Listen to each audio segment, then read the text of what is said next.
Greetings, ladies and gentlemen, and welcome to this latest edition of Tales from Outer Space. And as always, I hope that you enjoy.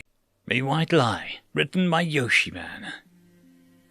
Your daughter was a hero. Jiro could feel the warm tears of the shocked father splatter across his dress uniform.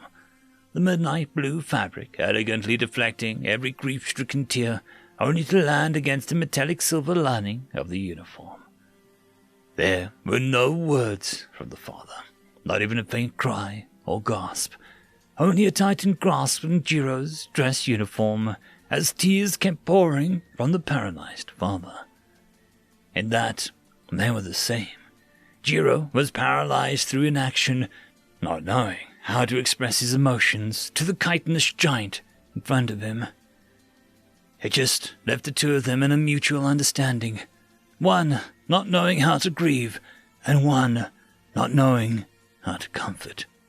It was the best situation Jiro could have hoped for, which left his companion to handle the weeping mother, the more reactive of the couple. Yet Thomas always had a way of handling such nuanced issues, always knowing the intricacies of people's emotions and state of mind. I never thought it would be her, the mother wailed in a tear-stricken voice. I told her, oh my God, I told her that she should have stayed out of the military, that she should have just gone anywhere else but there. Thomas placed a hand onto the mother, softly wiping her tears with the other hand. If it were not for your daughter's action, neither I nor dozens of other people would be here today, he said comfortingly, his every word carefully spun to convey his heartfelt sympathy. Yet, the more he talked, the more Jiro's stomach turned and twisted in frustration, in knowledge that Thomas knew exactly what he was doing. Have pride in your daughter's actions, Thomas compassionately exclaimed, glancing from the mother to the father with a sympathetic stare that Jiro could never imitate.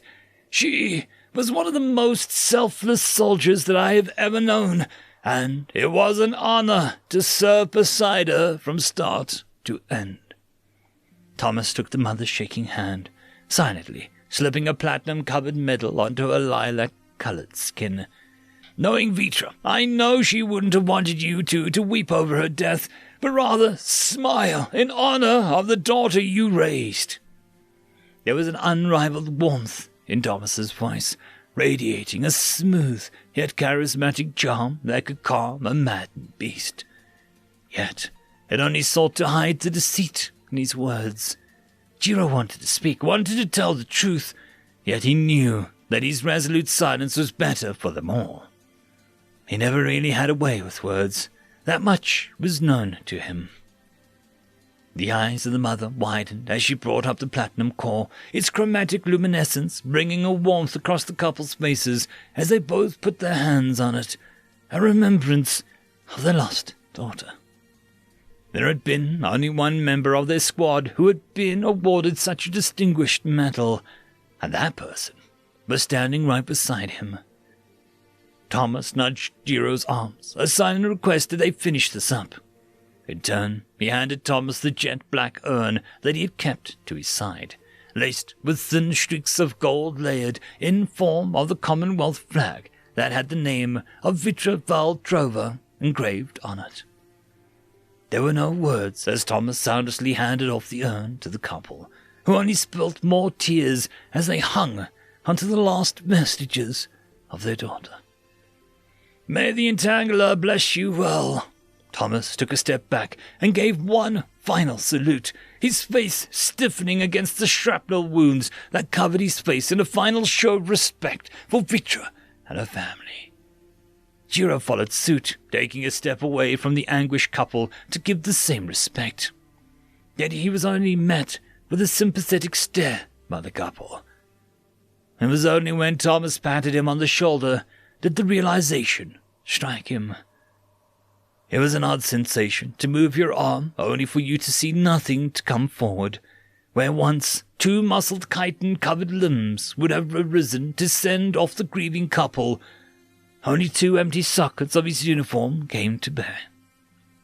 The couple gave one last nod to the duo as they slowly made their way out of the apartment flat, giving one last thank you as they closed the door.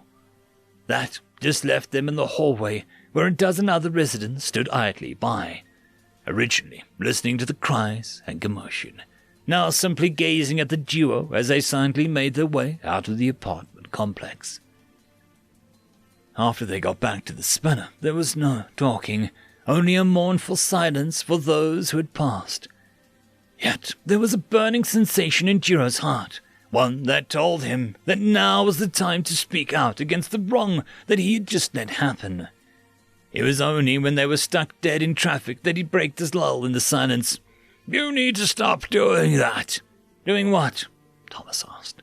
He pointed towards the image crudely taped behind the steering wheel, the name Pullover Squad inscribed at the bottom of the picture, where 16 men and women stood proudly, of all different species, all of them thinking that they were invincible. "Lying!"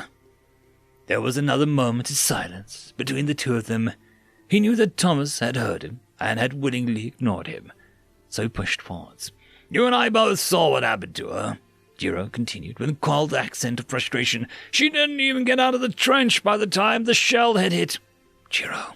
"Selfless, heroic, honorable. Thomas, if they ever look up the body cam footage, they'll break into two. Souls below the moment they realize that she was never awarded a platinum core, that it was all just a lie. I mentally cannot imagine the turmoil that they would fall into." Even as Jiro kept on trying to elaborate on all the false claims and lies, Thomas kept on ignoring him, merely locking eyes forward as the posture slowly folded against the seat. "Jiro, look."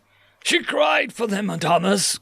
He could see the memory play out in visceral detail, the desperate screams as she tried to stop her entrails from leaking out, his futile attempts to comfort her as she scrambled to cauterize the wounds under the hail of gunfire and shrapnel. Even as I tried to stem the bleeding, she couldn't stop screaming for them, crying out for her mother and father, regretting everything.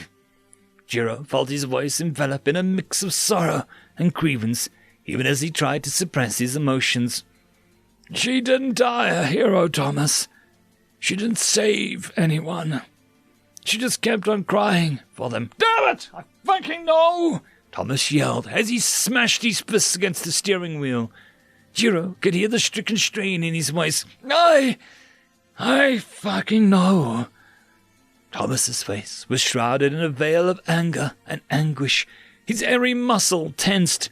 Shining twinkles of teardrops started to emerge from the horizon of the fragmentation-dashed eyes.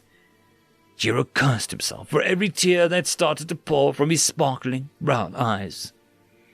He knew that he had crossed that invisible line most aliens always had.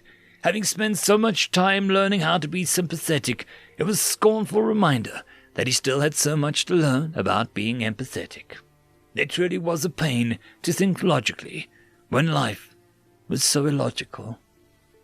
Jiro was prepared for a rapturous outburst, a retaliation for his words. Yet, the longer he waited, the more he realized that Thomas wasn't angry at him. Mitra was one of the most arrogant, selfish little shits that I'd ever known.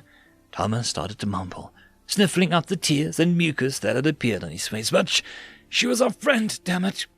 And now she's gone, and the dead can't fecking speak. Jiro thought back to all of their memories before that fateful battle. The jokes, the banter, everything that added volume to the kinship they all shared with one another. It turned my heart when I smiled at them. It really did.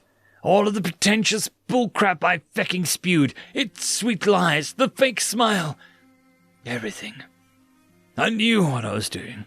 I did it twice before, with Contra and Equa, something you evidently noticed. All the lies had a seat I was peddling. There was a faint chuckle as Thomas started opening widely as the cityscape above, tears still passing across his charcoal skin. Mitra would have called me out at first sight of my smile. She could always see past my poker face and all the half-truths. But this is her parents we're talking to, not her. The people who spent years nurturing their daughter. watching her first step until she waved them goodbye to head off to wherever she went before she ended up in the army. He turned to look at Jiro, his voice still carrying a tear-soaked cadence. And now their daughter's dead. An urn to her legacy's the last thing they will ever have or see of her. He took in a deep breath as Jiro just somberly listened to his outpouring. I know it's hard to grasp onto emotions of it all, but they were dying inside when I was comforting them. I could just tell. Their faces kept crying out to be told that it wasn't all for nothing, that their daughter's life somehow went on to do something greater than any of them could have achieved. Does that justify blatantly lying to them? He tried to voice the question as best he could, trying not to worsen the streaks of tears on his friend's face. Jiro, people don't like the truth. It's cold, ruthless, and uncaring, Thomas said, a sense of guilt spilling in the way he turned to gaze at the taped image. Yet people only know what they're told. So in a way, our lies become their truth because they won't know anything else. To say it straight, what we say about Vitra now would be how people remember her. There was another interlude of silence between the two, only the ambient hum of the spinner's repulsors left filling the emptiness. It was only after Jiro had put thought into everything that Thomas had said did he reignite the conversation. Would it not have been better if we just told them that their daughter was always thinking of them, that Vitra thought of them even in her final moments of life? Thomas let out a deep sigh as he slouched his head further against the seat. No, that would have been too much for them, he said in a sobering tone. Vitra never really talked about her parents, so maybe she had a falling out with them. Maybe they never got on with the best of terms. I tried talking to some of the others about it, but it turned up nothing new, so, it's just better to play it safe. After another pensive moment of thought, Thomas's eyes lit up. You know what? Maybe one day, Jiro. Maybe one day. But for now, Vitra's memory lives through our words. So, it's up to us to do right by her. I still don't like it, Jiro said. To lie is to incur a debt on the truth. I fear that all of this may come tumbling down, just like it did on Ukar. Thomas seemed conflicted at his wording, turning his eyes back to the wider cityscape. If you died back there, just like Vitra did, nothing honorable or remarkable about your actions, how would you want the kids back in the orphanage to remember you? The question felt like a rugged piece of shrapnel penetrating his chest. How would you want Chen to see you? Or to Papa, people who were our family? Wouldn't you want them to see you as a hero? Jiro was locked in his thoughts. His mind raced through all the logical possibilities and every desired outcome, only for it all to come undone when Thomas placed a hand on his shoulder. I know you take a lot of time to think about such things, but for me, I would want to be a symbol for them. Have them think of my name and think of all the great things I'd done. A legacy to aspire to and a story worth telling. A legacy to aspire to, he pondered the phrase. To leave a trail of actions that would be greater than his individual sum and in a way transcend the totality of death. Like a book living on even as the author has long since passed. At the end, it all came down to how the person was remembered, just like what Thomas was trying to accomplish. It was only then that he realized that there were tears trickling down his chitinous frame, not his, but rather Thomas's. He was still faintly crying, tears still trickling off his face as he regained posture in his face, tears that somehow ended up on Jiro. Yet every tear that splattered bled into his uniform. He didn't know why. The uniform was meant to be hydrophobic, yet the spots of the fallen teardrops laid across the pristine blue fabric. Us humans have a thing called a white lie, Thomas stated. It's, like a lie, but, it's really not. It is still a lie, yes, it still is. Thomas chuckled, wiping off the remaining trickles of tears from his face. But these white lies don't hurt people. They can comfort them, protect them. It's just how you use them. So your lies were white lies, meant to comfort and protect the grieving. Perfectly said, Bud. If only Vitra could see you finally understanding basic emotional concepts. Jiro smiled at the mention. Vitra would have joked on and on how he was cold and motionless giant. Usually, he would get annoyed at such a comment. Yet now, he found it as a fond memory. If only she could. The silence resumed for the remainder of their journey until Thomas once again tapped him on his shoulder. We're here. Jiro looked out of the spinner. They were right beside one of the massive domed civic complexes that made up the old colonial part of the city. The rather lavish architecture and clothing adorned by the passerbyers already told him that they were about to meet Io's family.